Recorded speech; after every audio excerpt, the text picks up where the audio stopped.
everybody, and welcome to Coffee with the Catalyst. I can already see that we have some of our members in the waiting room ready to ask questions as we continue on with our discussion. You guys know James and I, but Scott, can you give everybody a real quick introduction? Sure. Hello, everyone. My name is Scott Shumway. I'm the author of the book, The Invisible Four-Letter Word, also the president of Emma Mint. It's kind of an interesting word, Emma Mint. It's made up of two words, Emma, like Emma, like you, like from the word eminent, like a high peak or a person of high importance, your eminence, we would say. And then the suffix ment, which is the act of becoming, like judgment is the act of judging, containment, the act of containing. So you put those two words together, Emma Mint is the act of becoming better, going to a higher place. That's what my company is all about, is helping people become better. So like I said, I'm the author of the book, The Invisible Four-Letter Word. And I think that's what we're going to talk about today, is what that invisible four-letter word is. Well, great. Thank you for joining us. And, James and I have talked about this with the community members before, but the whole point of this series is for us to talk to interesting business leaders to get insights into how to lead in our current digital world more effectively. And so just as you seeded for us, you made my job easy to get started. Can you share with everybody who's joining us what the invisible four-letter word is to get us going? Yes. Well, the first thing is I don't like to just throw it out there, right? It's like giving out samples at Costco. If you hand out the sample at Costco, people are like, that's nice. And then they keep walking on. You have to get them to really want to know what the invisible four-letter word is. And I just said it. So the whole premise behind the invisible four-letter word is that as we live our lives, as you wake up every single morning, an invisible force propels you throughout the day. And that invisible force either allows you to have a good day or a bad day. So let me give you an example. You wake up in the morning and you're not feeling the best. You want to stay in bed because you don't feel good, but you also want to get up because you have plans for the day. You have appointments that you need to meet with, and you want to go to those appointments because they're going to lead to success that day. But you also at that moment want to stay in bed because you're not feeling very well. So you have a decision to make, right? Do I get out of bed, or do I go forward and strive to live my day? And that's the choice. So what you really want is what you're going to choose. And if you really want to perform the tasks that are on your calendar, you're going to get out of bed and you're going to buckle down and you're going to go forward with your day because that's what you really, really want. If you really just want to stay in bed, then that's your choice too. So the invisible four-letter word is WANT, want. We only want what we want. And when we're upside down in our lives, and we'll talk about what that means, when we're upside down, we don't want what others want. So if your boss wants you to do a presentation, but you don't want to go to work to do the presentation, then you'll probably call in sick and you'll stay in bed. But that consequence leads to maybe future actions that you don't really want. So you can see as you go throughout the day, maybe you get out of bed and you go and get something to eat or get something to drink, something to help yourself feel better, because that's ultimately what you want. Now, we all have this like interplay, and it's that invisible force, our wants, that lead us from one moment to the next every moment of the day. That is what drives us. The invisible four-letter word, our wants. So beyond not wanting to give away like more than just the sample like at Costco, why do you refer to our wants or want as an invisible word? And why is that kind of the premise behind the book? That's so important to understand, Emma, because it's vital. As we get up, we don't quite know what drives us. And so our wants, in fact, one of the things that I love to do is I will have conversations with people, both when I go out and do consultation with businesses who want to become better, individuals who want their lives to become better, individuals who just want to become better leaders. We fail in our lives to recognize our wants because they are invisible. Let me just give you a good example. This happens to children all the time. You can see it. So if anybody has kids, most of us have raised children. Emma and James, you're in the midst of raising children. Your kids only want what they want. So you go to the grocery store, and the diabolical marketers at the grocery store, they put right there at the checkout counter all the candy. And the little child sees the candy, and what naturally happens? What happens, Emma?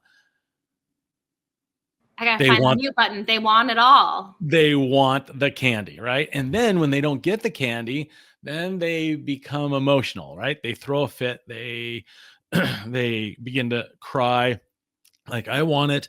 Then they become emotional. Then they become irrational. Then they justify, they kick and they scream until either you give in or you put them in timeout. You say, nope, not going to happen. We're going to take you and put you in timeout. So there's an unintended consequence that happens with that. While that happens to children a lot, and they do not recognize that they want the candy and that they're throwing a fit and making a scene in the grocery store, it's completely blind to them.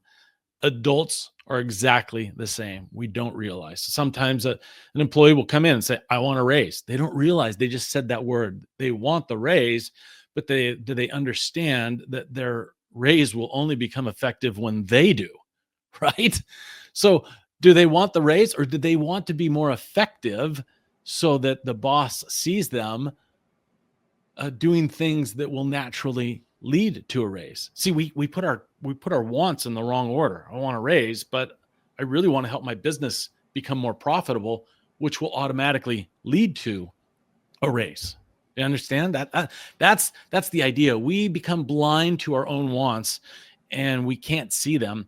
And the whole reason I wrote this book is to help people learn to recognize, number one, and then be able to, number two, regulate their wants so that you can get what you really want in life. So, go ahead, James. I was going to say, I've heard conflicting things about wants, and maybe you could help dispel some of that today. Sure. Yeah. Because, sometimes you're told it's not good to want things. It's not good to be in need of something or wanting something. And I think that might be some of those negative wants that you're talking about, those wants that are self-interested, let's say that. Yeah. And I've heard a lot of, business coaches, I think of like Dan Sullivan. I'm not sure if you're familiar with him or not. He talks about how it's good to have wants because it's good to go after things and all of that. So, how do you frame a good want versus a bad want when you're coaching people and in your book? Excellent. Okay. Good question. In my book, what I do is I lay out a model. And so the model is based on a pyramid. So when you're holding a pyramid, or when a pyramid is built and it's upright, that pyramid is stable, strong, credulous, sustainable. It's not going to go anywhere, right? If an Egyptian pyramid is in the sand and there's an earthquake, which there has been in Egypt, the pyramid doesn't fall over. It is as strong and true as it ever could be. But if you were to take that pyramid and flip it over and place it the other way, and as soon as I let go of it, it is going to fall over, right? It's unsustainable. It's unstable. It's not going to last very long, especially, this is a foam pyramid, but if it was a real structure, it would not be sustainable. It would just not last. Now, to answer your question is, if our wants are the wide base of this pyramid, and there's a lot of them, and we only want what we want, and we have a lot of wants, and we're a wanton type of a person, that is going to make us unstable, unsustainable, and unable to accomplish what it is we really want. It's going to leave us in a powerless position. However, just like you said, James, it was a perfect question. If our wants are small, upright, pointing outward, thinking about others, if we have good wants that lead to good things, then that makes our lives stable and strong. So to briefly summarize what you say, there are good wants and there are bad wants. And the idea here is, just like many people say, you have to learn to recognize your wants and then regulate them. Keep the good ones, help them grow, take the bad ones, and eliminate them from your life. Well, and so you just mentioned this idea of like learning to recognize our wants. So what does that process of getting to the point where we can learn to recognize them and figure out how to hone in on the right ones look like? Yeah. Yeah. Okay. Let's go back to kids. I love using kids as an analogy. Is it because ours are upstairs and that's why we're muted? No. It's because I raised 6 kids. They were my incubator. Like my older 3 kids, they're like, they know a little bit about the book because I've been working on it for 15 years. But the youngest ones, they are my 2 youngest children. They are like really right-sided people, and they recognize and regulate their wants better than anybody. They do it better than I do because they've been listening to me, and they were my experimental laboratory for years. So they're really good at this. Okay, so let's go back to kids to answer your question. This just happened the other day. I was walking in a grocery store, and there was a dad. He had 2 sons, and they were walking into the grocery store, and the 2 boys were they were playing with each other and pushing. They wanted to have fun with each other, and they were in their little bubble. So as we were walking in the store, there was a group of adults, and these 2 kids were pushing each other, completely unaware. They did not recognize what was happening around them. They didn't recognize the people, the situation. They're pushing each other, and one kid shoves his sibling into just a random person, and he falls down, and the adult almost falls down, tripping over this kid. And then the kid actually fell into the glass door and hit his head. And the dad looks down, and of course he's yelling at his kids. Is like, "What is wrong with you guys?" And he goes, "Where is your situational awareness? We have all these people around." The problem is those kids, they cannot, because they're kids, they don't recognize that they should be walking orderly into a store, that there's a lot of people around them, because they're only caught up in their own little world, of 6-year-olds, which is about the age that these 2 boys were. They just didn't see what was going on around them. So what does it take to learn to recognize? So number 1, I outline in this book, is it all begins with consideration. So this dad said it really well. This word's not in my book, but I thought it was genius. Situational awareness. What is going on around you? Consider the people around you. Consider the situation that you're in. Be considerate. This is something that I think we lack in our affluent society, is consideration for others. If you're going to want what others want, you have to consider the wants of others before you consider your own wants, or either align your wants to others. But that takes a fair amount of consideration, which also is a subset of humility. You're reminding me of this weekend. We had some friends over, and there was the want to be doing cartwheels. And the want to do cartwheels without situational awareness led to a double bloody nose situation in our basement. But James, I don't know if you've got any other questions. Otherwise, I'll keep kind of rolling with what I've got here. Well, I'd love just to hear too some examples of what this looks like in the business world. And you mentioned like people asking for a raise, them wanting a raise, not thinking, how can I be more valuable to my company, so that that company wants to give me a raise because they want to keep me and I'm actually producing value for them. And I think anyone who's managed people before has seen that play out on their team, of people who clearly understand that, the economic value they bring, what they're doing, versus simply, I've been here another year, give me my 5% raise, right? Are there other situations you can think of like that? I mean, I think of a lot of people, and even me personally, earlier on in my career, I'm still early in my career, right, in some ways. But earlier on in my career, there's this feeling of wanting to move up and get promoted and do these different things. And looking back on that now, I look back at the way I thought about things and saw and perceived the situation I was in, 7-8 years ago. I feel almost like foolish for the way I perceived the situation and went about trying to go down that career path. Are there other situations you see like that, where like this is a good example of like a very misaligned want, as far as like that person's self-interested, and how they can recognize that? Yes. Yeah. Okay. Goes both ways. So the big one that's been in the news for the last, probably 2 years. People want to continue working from home. Companies want their employees to come back. Now, one of the things that I go through in the book, The Invisible 4-Letter Word, is that there's always conflict. Wants are always in conflict. There's going to be the boss or the corporation that wants one thing, and then there's the employees that want something else. And those wants are always in conflict. And we discuss very, with great impact, what happens when you have mutually exclusive wants. How do you overcome those things? So going back to your question, James, what do you do when employees want to work from home and the employer wants them to come back because they can see better collaboration? And the answer is the employee needs to do what the employer wants. That's who they work for. They need to have consideration for what the employer wants. Now, I won't give away all the details of the book, but the book walks us through. So if you only want what you want, and it causes you to have negative emotions, and then you become irrational, there are these steps that we go through. So when you don't get what you want, negative emotions fill your soul. Then you become irrational, you become emotionally hijacked. Then you justify doing certain things that probably aren't in alignment with what you really want. And then that leads you to a powerless position, right? That's the upside down model. The idea is turn it over, begin with consideration, and say, hey, what does my employer want? Why does he want me or she want me to come back and to be able to work in the workplace? And then with consideration, you think about and you work through that.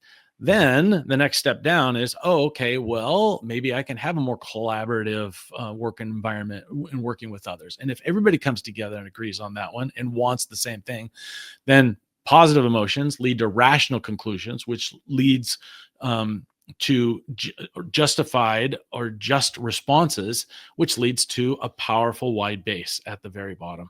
So as we go through life, there are those conflicts of wants, whether your employer wants you to come back and work in the office or you want to continue to stay home. And you have to be able to figure those things out. And I talk about how to untangle that mess, especially in our current work sphere. I'll give you one other example. Let's say the owner of a company reads a new book. They read the invisible four-letter word and they're like, oh my gosh, this is fantastic. We're going to implement this into our culture. And then they run back into the workplace and they say, we're going to implement this into our culture so that we're all aligned and unified and we're working in a harmonious manner. And then you have the downer employee, right? The upside down one that only wants what he wants. And that employee says, well, I don't want to live that culture. I don't want to do that. You can see how the lack of consideration disallows that harmony from happening in the workplace. My goal is to make it so that not only individuals, families, friends, corporations, and this country can learn to want the same thing, identify our shared and common wants, and work together to accomplish those. And in the book, I outline exactly, there's a ton of stories that reveal what we can do to help unify and become harmonized. Now, when I say unified, I don't mean like everybody comes to work and does exactly the same thing, because you want diversity within your workplace in order to accomplish good things. I call it harmony.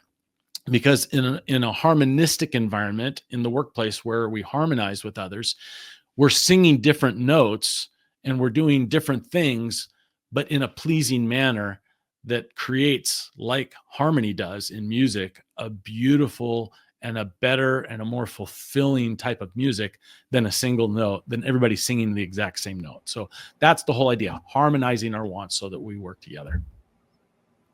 That's a great answer. And to that note too, I remember reading the book, conflict is a good thing, right? You want to have conflict. You do, yes. And this is a good thing if you can align on those wants. And, and here you talk about that, the work from home is a perfect example of that. And my mind immediately gets going to that it's just as much on the leadership team, if not more, to help facilitate that culture than the individuals too, because they are just as guilty as coming in and having their personal wants, because they have their needs that they're trying to meet either personally or for running the business, and not thinking in terms of their employees too. So that's part of that conflict, it seems, as well. It is. Yes. And can we do both at the same time? Of course. I find that there are some employees that work better from home. And if they have a few days at home where they're not standing around talking at the water cooler, they can be way more effective and get more done in that quiet space at home, but then come back and have some time with others to where they can collaborate and make sure that they work together and get good ideas from their coworkers. So both can actually happen at the same time if they want to. Well, and Scott, like from our previous conversations, that one of the things that my brain goes to immediately is visioning, and what James just said of like being a leader that takes more than just their own wants into consideration. Yes. And regulates more than their own wants, especially in how they steer the organization and set a vision. So before we get to some of the questions that we're getting from the Catalyst community members, can you talk a little bit about how do we start to regulate those wants more specifically and maybe balancing out our own wants with the wants of our team? Okay, that's a really good question. And my answer is you begin with consideration. I like to just throw this out there because it sometimes is the elephant in the room. We live in a very affluent country and a very affluent society. So much so that our society abhors sacrifice. You know how people get angry when their Amazon order doesn't show up in 2 days? As Amazon's showing up at our house right now. and if they have to stand longer than 2 minutes in any line, if they have to wait for their food, we really have to step back and say, look, sacrifice is a part of life, and you have to give up something good to get something better.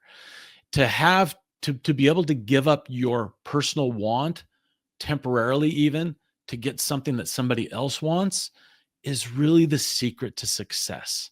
To be able to say, okay, I'm going to open up consideration and listen to what you have to say, and to be open. How many of us have ever had a situation where you're trying to talk with somebody and give them an idea of how to resolve a problem? And that person that you're talking to, that you're willing to like tell them something, give them a gift, and then they don't listen. They lack consideration. They don't want it from you, whether it's a prideful boss or even an arrogant employee that doesn't want to hear it. Like, I know how to do my job. You don't know what I'm going through, and they completely lack that consideration. Those are tough situations, and those are the ones that I want to overcome. So first, we have to recognize our wants. Like, why do I want what I want? And if we can't first recognize our wants, you'll never get to the second step, which is learning to regulate them. A regulator is like, most of us have a barbecue in our backyard. A regulator is that thing that you can turn up or down the heat. You can control or regulate your barbecue. If it's on high all the time, you're going to burn it. If it's set too low, you're never going to cook the food. And so in our lives, we need to first recognize our wants and then be able to begin regulate it. And we do that through beginning with consideration. And then I have in the book what's called the core. And there are other things like just say okay, or adjust your distance between what you want and what another person wants. And that means either getting closer to what you want or getting further away from it. If somebody wants to change from, I don't know, if I want to lose 20 pounds, I want to get away from Culver's, because every time I walk in there, I'm going to order a double deluxe basket with cheese curds. And so I've got to get away from that. I got to recognize that what I really want is to lose a few pounds. And so I've got to change what it is that I want. And I want to go get a double deluxe basket, but I shouldn't, right? So there are situations. And then the last thing, so begin with consideration, just say, okay, create a little sacrifice, adjust your distance, get closer or further, depending upon what the situation is. And then the fourth principle of the core is remember what it is that you really, really want. In other words, you got to put your long-term wants ahead of the short-term ones, because the short-term ones are always the ones that are fun fantastic and ready to take control. And the long-term ones are way out there, and nobody really likes to work towards those.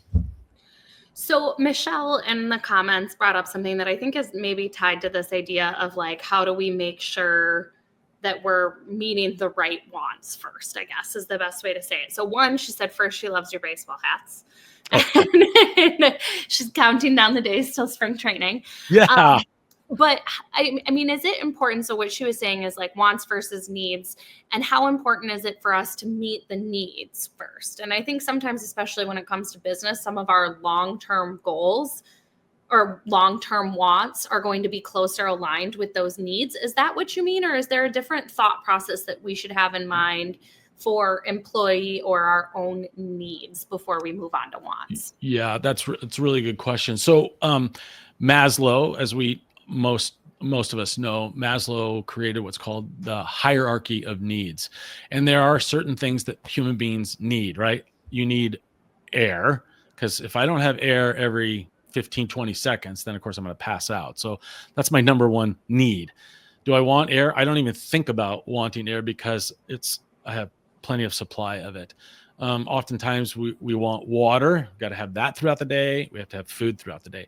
But those needs, once they're satisfied, and the basic needs are generally always easily satisfied, and mostly because we live in this beautiful and wonderful and prosperous country, most of our needs are taken care of and we don't have to take care of it. But some people turn a want into a need when it's not. There are certain things that you want that aren't needs. Now, in business, like let's turn it to business, because that's really what this is all about. We need our company to survive. We need our company to be in the black, not in the red. We need profits, but not at the expense of certain things. We don't want profits at the expense of a workforce that is being put in danger. We want profits, but not at the expense of breaking the law. So we've got to put, again, short and long-term needs. You got to figure out what it is that you really, really want. It is profitability within your business, but you better figure out how to conduct the business that you're conducting in a prosperous way, because what will happen is if you only want what you want and you could turn a basic want into a need, thinking that you need to take advantage of all your employees, that's just going to leave you upside down. And then, as I am showing you, it's just going to fall over, and nothing good is going to come from that one. And in my book, what I describe is that if you're living your life upside down and your wants are only what you want, it will leave you in a powerless position where you are unstable, unsustainable, and not going to get ultimately what you really want. You'll end up in jail or someplace that you're not supposed to. So I'll jump in there, even just thinking, not even just as a business owner, but like a salesperson, right? And yeah, salespeople want sales, right? That's what they're measured on. That's what they get paid on. But anybody who's been in sales long enough knows you can't make it just about the sales. And a desperate salesperson smells. You could smell them from a mile away. And they look like this. Exactly. That's what I was thinking, right? Is like, if a salesperson goes out saying, I'm just going to harass people until I get my quota hit. I want sales and nothing else.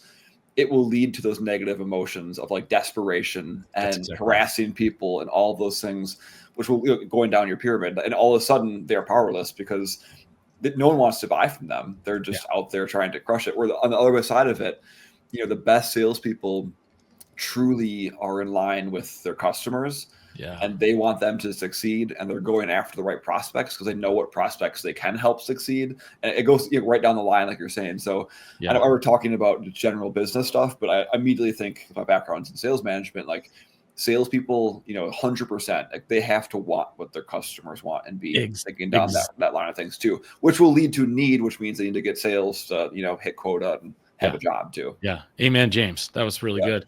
In the book, I outline in the upside down pyramid, if it is upside down like this, disunity of wants leads to the base of dishonor. No, if you lie to somebody just to get the sale, just say this is the greatest thing ever and it's going to do this and that, and then it doesn't come to fruition because you haven't told the truth. You haven't been honorable, it will lead to you being upside down and to people never come back because they don't hold you in honor.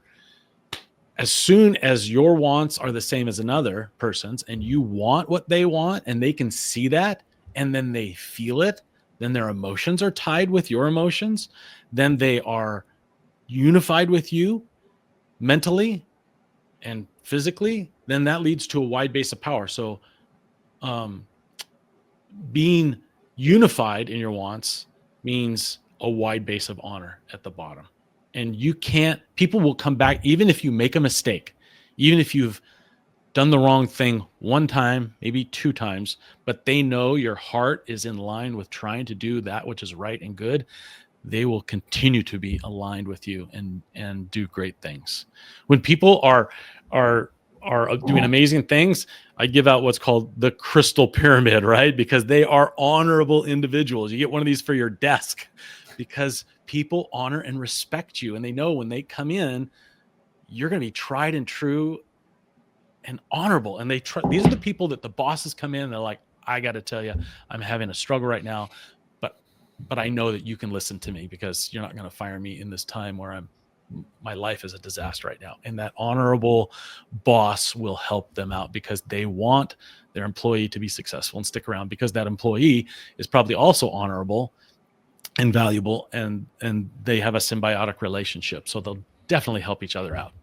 Yeah, that makes sense. And I just think of Culver's too, because you mentioned Double Deluxe and cheese curds earlier. And for those who don't know, both Em and I worked at a Culver's franchise. We ask our kids, even though it's not true, we got married in the drive-thru. That's what they tell people. So we did have multiple Culver's affiliation things at our wedding, including custard there. Yeah. But that's one thing I always thought about too, from managing a restaurant. If you manage a restaurant where you're truly good to your customers and care about the service, when we made mistakes, we put the wrong things on a burger or, something came out late because our kitchen had an issue, whatever. A lot of times we'd actually have a happier customer leaving because we knew how to correct those mistakes. They trusted us and they trusted us to correct those mistakes and make it happen. And so it's one of those things where, more often than not, if something bad happened, it almost became a good outcome in the long run because that relationship was so good.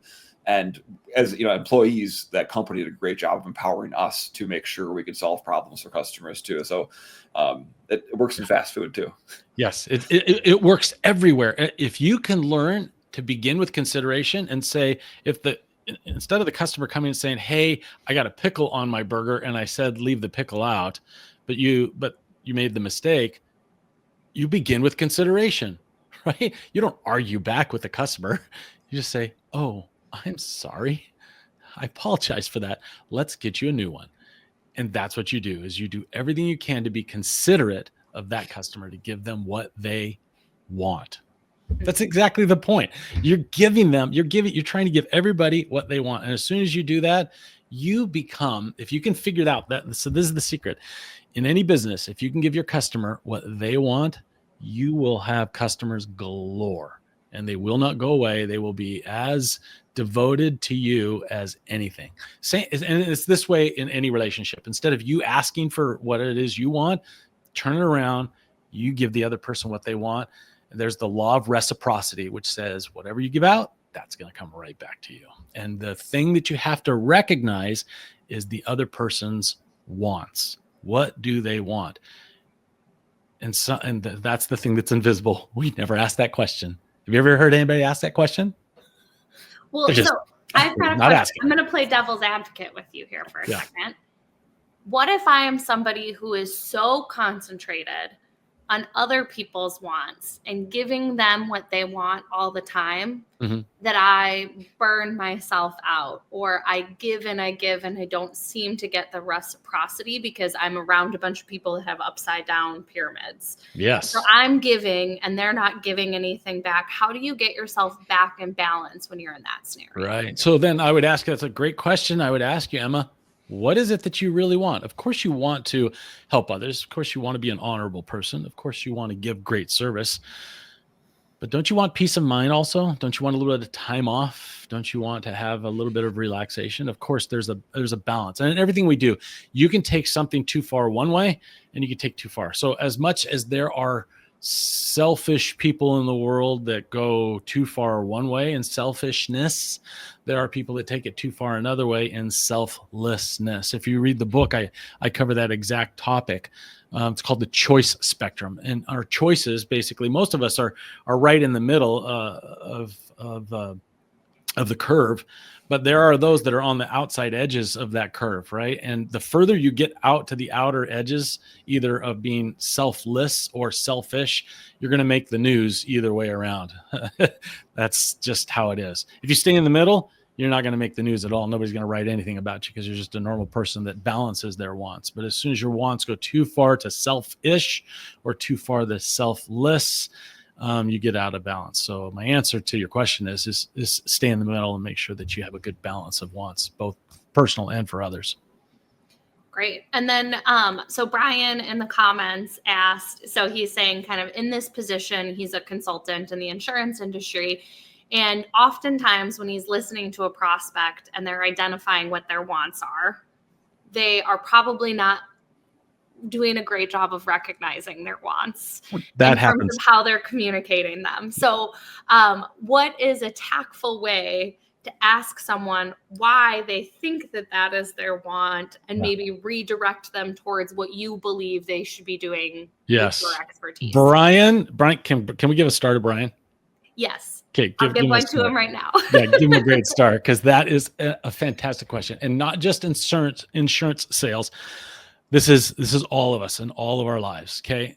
The very first thing you want to do in any conflict situation or in a situation that you know is not going, if you can learn to recognize not only what you want, but like, because you're an insurance salesman, because you run a company, whatever your role and responsibility is in life. If you're a parent, if you're a boss, if you're over some organization, in any leadership, the first thing that you need to do is learn to recognize, and you often have experience about what another person should want. As a parent, it happens all the time, right? You know way better what your kids should want than what they want, right? They want the candy bar at the checkout counter. You want to go home and feed them a nice dinner, hopefully not a double deluxe basket every day. Our kids went to Culver's with their nanny today. So Okay. So the question is this, Brian. So I always begin with asking a person, especially in a conflict situation or in a situation where the person doesn't know, I'd always begin by saying, so what is it you want? Now, there's a bunch of different ways you can say that. If you come out and you just say, what do you want? It kind of sounds a little too much, too obtrusive. You can say, what are you looking for? What are your goals? In my book, I've got 100 ways to say want without saying the word want. Okay. And how people can change that. Ultimately, you're going to say this. So tell me what you want. And then you just write down what they say, and they'll give you a big list. You know, what do you want in life? They'll say, I want to retire early. I want to be financially stable. I want to go on vacations. I want. And they'll just give you their list of wants. Okay. You don't filter anything. Don't stop them. You just write them all down. It's like, do you mind if I write these down? So you just write these down. This happens in any conflict. So no matter who you are, take this approach. What do you want? Write down all the wants. And then once you get your list of wants, then you're going to ask this question. Now, of all these things that you've told me, tell me what it is that you really, really want. Like there's a root to all of these. There's something in this list that you've created that is the root of all of them. What is that? Or maybe the person hasn't even defined it because they haven't taken enough time to learn to recognize what it is they really want. And that's your goal. Once you understand the power of the invisible 4-letter word, then you can harness it. Then you begin to say, oh, I recognize that person doesn't necessarily know what he or she wants, and I'm going to help them uncover what it is that they want. So make a list of all the wants by asking what it is you want, and then prioritize what is it that you really want. Number one, maybe what number two is. You're never going to get past number three too much because you're just going to focus on what it is you really want. And then you have a direction toward the solution for helping them get what it is that they really want. Everything else will just fall off the page.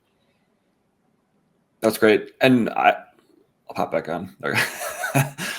Good speed there. The another question we had, this was kind of the big one. Obviously buy your book and learn from that is one answer here. But Alex asks, other than modeling, if you have a team, let's say you're a leader, how do you get your team on board with that start with consideration mindset? And how do you get them to, when a lot of the world is, upside down pyramid, as Alex said, how do you help your team implement this thought process and actually develop that culture? Yeah.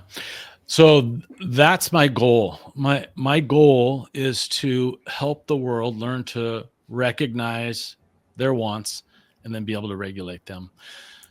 So my whole campaign, the whole reason I wrote this book, I don't want, it's not to get rich. I was in real estate for years, and I have, my real estate takes really good care of me.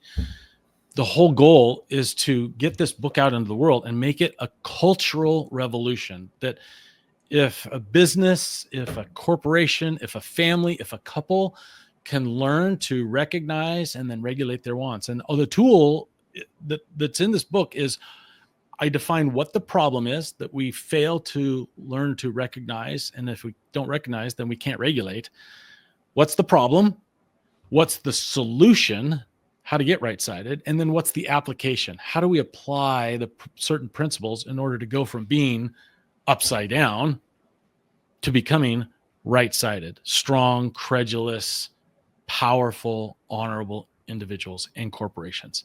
How do we do that?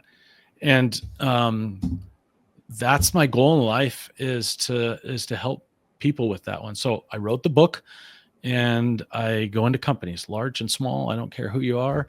I go out there, and as I get bigger and bigger, I'm going to send more associates out there to teach the world how to recognize the invisible four-letter word, that force that propels you throughout the day. Every single individual. And if all of us can get on that page of being able to recognize when we wake up what it is that is propelling us throughout the day, wow, we'll have such a better world. I worked at a corporate, I'll tell you a quick story. So I worked at a company where many years ago, as I was beginning to build this idea, as it uncovered itself in my mind. Actually, I worked with, you'll read it in the book, I met a guy who was suffering from alcoholism, and I worked with him, and he is the one that actually helped uncover the invisible four-letter word wants. It's a fabulous story in the book, and you'll see how it all came to fruition. The idea, though, is that as I've gone out and helped people in this corporation that I was working in, it became part of our culture. Our culture was learn to recognize and regulate your wants, knowing when you're upside down and knowing when you're right-sided. And people would come into my office, and they would close the door, and they would sit down. They say, "I'm upside down today. Help me." I'd say, "Okay, well, let's go.